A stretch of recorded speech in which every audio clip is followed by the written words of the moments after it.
सुनकर हैरानी होगी, लेकिन हिंदू धर्म, बौद्ध धर्म, जैन धर्म ये कोई धर्म नहीं है। ये तो सिर्फ समूह, संप्रदाय और उत्सव मनाने के तरीके हैं।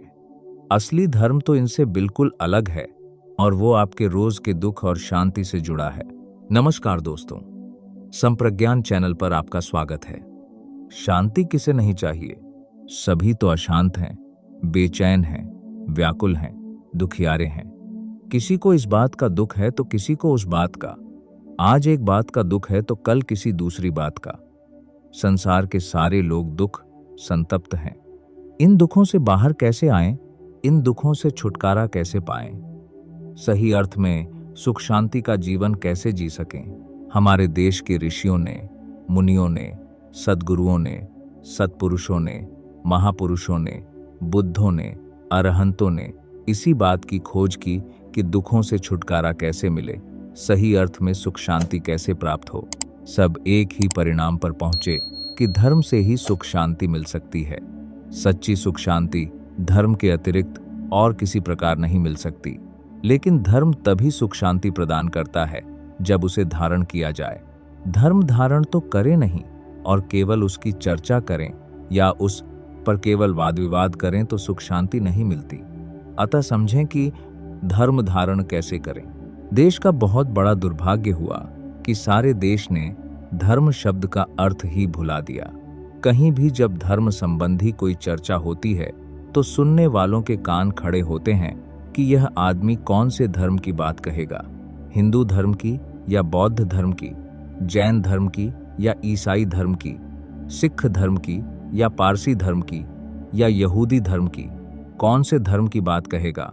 बड़ा दुर्भाग्य हुआ कि धर्म के साथ ये विशेषण लग गए, मानो धर्म का अपना कोई स्वतंत्र अस्तित्व ही नहीं। धर्म का महान अस्तित्व है, परंतु उसके साथ ये विशेषण लग गए तो धर्म धर्म नहीं रहा। जिस दिन धर्म को हिंदू धर्म कहना शुरू कर दिया, उस दिन हिंदू प्रमुख हो गया, धर्म नेपथ्य में चला गया, अंधेरे में चला गया। जिस दिन धर्म को बौद्ध धर्म कहना शुरू कर दिया, बौद्ध प्रमुख हो गया, धर्म खो गया। जैन धर्म कहना शुरू किया, जैन प्रमुख हो गया, धर्म लुप्त हो गया। धर्म को इन विशेषणों की जरूरत नहीं होती। धर्म कभी हिंदू नहीं होता। बौद्ध, जैन, ईसाई, मुस्लिम, सिख या पारसी नहीं होता। ये तो कुछ लोगों के समूह हैं, एक प्रकार के उत्सव त्योहार मनाने वाले, तीज त्योहार मनाने वाले, व्रत उपवास करने वाले। ये किसी एक प्रकार के रहन सहन वाले, खान पान वाले, दार्शनिक मान्यता मानने वाले लोगों के समूह हैं, संगठन हैं, जमातें हैं, संप्रदाय हैं जो हिंदू, बौद्ध, जैन, ईसाई, मुस्लिम आदि हो सकते हैं, परंतु धर्म नहीं हो सकते। धर्म का इनसे दूर परे का भी कोई संबंध नहीं है। धर्म के नाम पर हम कहाँ उलझ गए। भारत में 2500 वर्ष पहले धर्म की परिभाषा थी, धारेति ति धम्मो, धारण करे सो धर्म। क्या धारण करे, किसको धारण करे? तो समझाया, अत्तनोपन स्वभावम धारेति ति धम्मो, अपना स्वभाव धारण करता है, अपना लक्षण धारण करता है, इस अर्थ में धर्म कहलाता है। हमारा बहुत बड़ा दुर्भाग्य हुआ कि धर्म का एक विशाल साहित्य हमारे देश से लुप्त हो गया।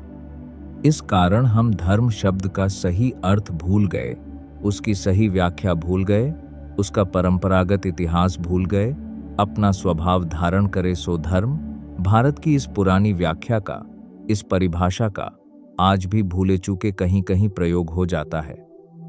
आज भी कहते हैं अग्नि का धर्म है जलना और जलाना, यानी अग्नि का स्वभाव है जलना और जलाना।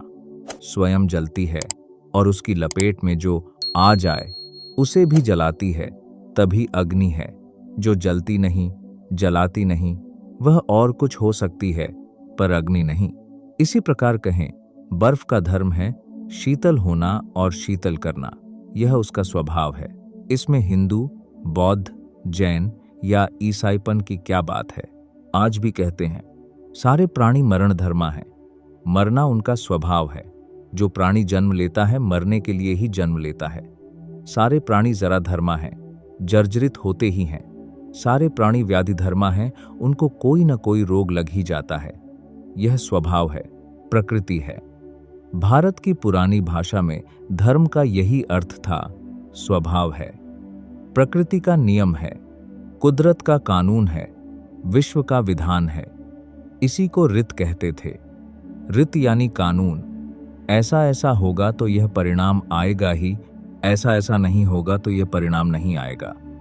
कितनी वैज्ञानिक बात है। इसमें हिंदू, बौद्ध, जैन, ईसाई, मुस्लिम या सिखपन की क्या बात है। परंतु धर्म को लेकर कैसे संप्रदायों में उलझ गए, दार्शनिक मतमतांतरों में उलझ गए, कर्म कांडों में उलझ गए और ऐसे उलझे कि धर्म खो बैठे। हम अपने भीतर कोई भी विकार जगाएं, क्रोध जगाएं या द्वेष जगाएं या दुर्भावना जगाएं। क्रोध का, द्वेष का, दुर्भावना का स्वभाव है कि हमें व्याकुल बना देगा। कोई भी क्रोध जगाकर देख ले, तत्काल व्याकुल हो जाएगा। चाहे वह अपने को हिंदू कहे या बौद्ध, ईसाई, सिख, जैन, मुस्लिम, यहूदी या पारसी कहे, कोई अंतर नहीं पड़ेगा। यह धर्म है, प्रकृति का नियम है, उसका स्वभाव है। हमने जैसे ही भीतर विकार जगाया, वैसे ही प्रकृति दंड देना शुरू कर देती है और तत्काल दंड देती है। मरने के बाद भी जो दंड मिलता है वह अपनी जगह है। यहां तो अभी दंड मिलने लगता है, तत्काल दंड मिलने लगता है। किसी अच्छे राज्य के जो नियम बनते हैं वे सब पर एक जैसे लागू होते हैं। सब पर एक जैसे लागू नहीं हो तो वह राज्य अच्छा राज्य नहीं हो सकता। जो राज्य के नियम तोड़ता है उसे राज्य की ओर से दंड मिलता है। लेकिन हो सकता है किसी ने राज्य का नियम तोड़ा और राज्य के अधिकारियों को पता ही नहीं लगा हो, अथवा अधिकारियों को पता लग गया फिर भी उन्होंने मुंह फेर लिया हो, कोई कार्यवाही नहीं की, तो कोई दंड नहीं मिला। परंतु कुदरत के राज्य में, प्रकृति के राज्य में, या यूं कहें परमात्मा के राज्य में ऐसा नहीं हो सकता। कोई नियम तोड़े और दंड से बच जाए, यह असंभव बात है। जैसे ही नियम तोड़ेगा तत्काल दंड मिलेगा। जैसे ही मन में विकार जगाएगा तुरंत व्याकुल हो जाएगा, देर नहीं लगेगी। पुरानी भाषा में इन्हें सहजात कहा। सहज हैं यानी इनका एक साथ जन्म होता है। हमारे विकारों का और दुखों का एक साथ जन्म होता है। विकार जगाया कि व्याकुल हुआ, क्रोध भी जगाए और भीतर बहुत सुख शांति अनुभव करने की आशा करे, यह होने वाली बात नहीं है। ये दोनों साथ नहीं रहते। विकार जगते ही व्याकुल हो जाएगा, क्योंकि यह कुदरत का नियम है। जो नियम तोड़ेगा उसे दंड भोगना ही पड़ेगा। वह अपने को इस नाम से पुकारे या उस नाम से, प्रकृति इस बात को नहीं देखती कि नियम तोड़ने वाला व्यक्ति अपने आप को किस नाम से पुकार रहा है। अपने को हिंदू, बौद्ध या जैन कहता है, ब्राह्मण, क्षत्रिय या शूद्र कहता है, अथवा शैव या वैष्णव कहता है। कुदरत इस बात का जरा भी ख्याल नहीं करती कि नियमों को तोड़ने वाला व्यक्ति भारतीय है या अमेरिकन, जापानी है या चीनी, तत्काल दंड देती ही है। प्रकृति का यह नियम है, यह धर्म है। ऐसे ही चित्त को विकारों से शून्य कर लें, यानी उसके विकार दूर कर दें, तो विकार विहीन निर्मल चित्त का अपना स्वभाव है। वह अनंत मैत्री से भर उठता है, अनंत करुणा से भर उठता है, अनंत मुदिता से भर उठता है, अनंत उपेक्षा भाव यानी समता से भर उठता है। यह उसका स्वभाव है, उसकी प्रकृति है। यह नियम है, यह ऋत है।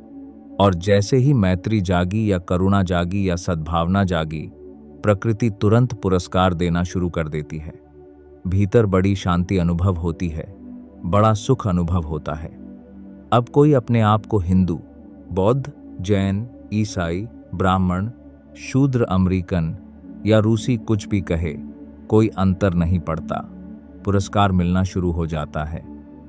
जरा चित्त को निर्मल करके उसमें मैत्री जगाए तो सही, करुणा जगाए तो सही, सद्भावना जगाए तो सही, तत्काल शुभ परिणाम आना शुरू हो जाता है।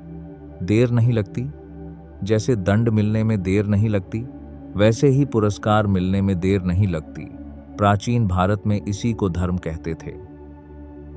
तो दोस्तों, अब आप समझ गए होंगे कि असली धर्म कोई नाम या लेबल नहीं है, न हिंदू, न बौद्ध, न जैन। असली धर्म तो प्रकृति का वह सार्वभौम नियम है जो कहता है जैसे ही मन में विकार आया, दुख आया, जैसे ही मैत्री, करुणा, मुदिता आई, शांति आई। यही विपश्यना का सार है। यही गौतम बुद्ध और S.N. गोयनका जी की सीख है। अगर आपको हमारा यह वीडियो पसंद आया और इससे कुछ नया सीखने को मिला तो कृपया इसे लाइक करें, शेयर करें और संप्रज्ञान परिवार का हिस्सा बनने के लिए चैनल को सब्सक्राइब जरूर करें और बेल आइकॉन भी दबा दें ताकि आपको नए वीडियो की जानकारी तुरंत मिल जाए। मिलते हैं अगले वीडियो में। तब तक जागरूक रहें, शांत रहें। भवतु सब मंगलम। सबका मंगल हो।